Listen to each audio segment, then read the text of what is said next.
described gas as a hidden tax on progress before. Can you explain for the listeners what that means? Like what the full picture is behind this?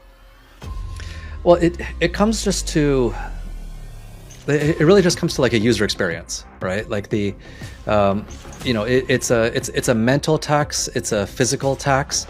And if we have the ability to technically abstract or just like remove it, then we should do this. And it's like people know, and we've tried, and there have been different kind of EIPs or these improvement proposals or initiatives, but it's just so clunky. And so, it just comes to it being, like I said, a tax both physically and mentally. And again, like as much as I want people to talk about it and make this thing happen, the whole point is that like 3 years from now, like let's not talk about it again. Let's just solve it.